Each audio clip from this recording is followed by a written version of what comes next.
try it. 4-2. We're going to identify the proper worksheet columns. So let's look at the worksheet. So here's a completed worksheet. Notice the worksheet has columns for the unadjusted trial balance. So these are our balances of all the accounts before the adjustments. Then we have the adjustments, increasing or decreasing certain accounts that have changed. And then we have our adjusted trial balance, which is just our balances after the adjustments. Now, in this chapter, we've got two new columns. We've got the income statement column and the balance sheet columns. What these columns are for is to help us prepare the financial statements. We create the income statement first, so the income statement columns come first. So we have to know which of these accounts are going to go in the income statement columns and which of these accounts are going to go in the balance sheet columns. So before we talk about which goes or what goes where, all of these adjusted trial balance accounts have to go on either the income statement or the balance sheet set of columns. Okay, so before we can figure out what goes where, we have to remember what is the formula for the income statement. Well, if you forgot that, hopefully you haven't. Here you go. So the income statement, we have revenues and expenses only. So what we're going to do is we go down here to the revenue. Remember, revenue is the second to last category of column or category of accounts.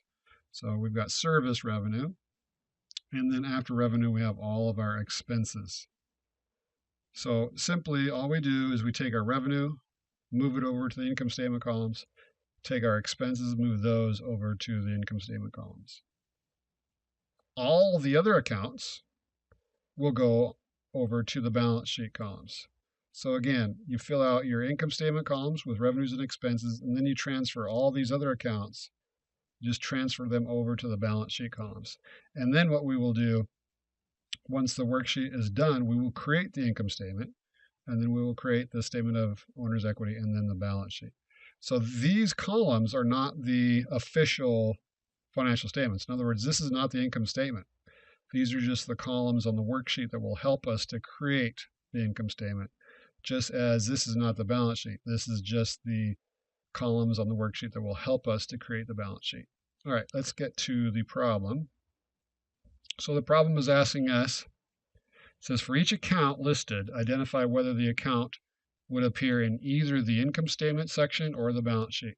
So the easiest way to do it is, as we just saw, the account types that go on the income statements are revenues and expenses. So I'm going to go through here and look for revenues. Here's a revenue. So that's going to go on the income statement, and expenses. Here's an expense. So that goes on the income statement. And that's it for all the revenues and expenses. So everything else goes on the balance sheet.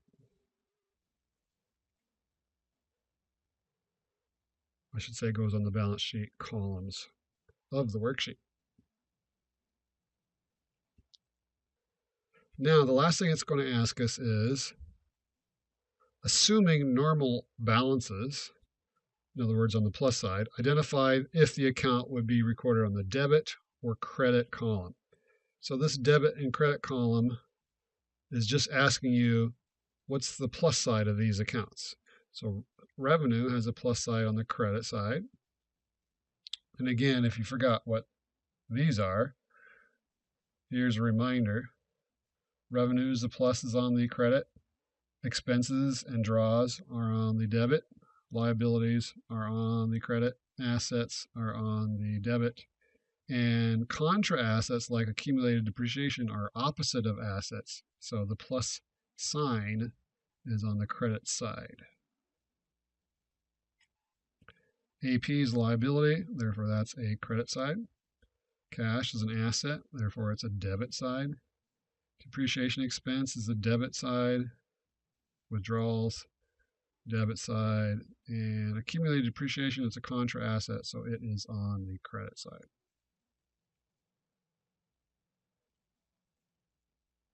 And that's it.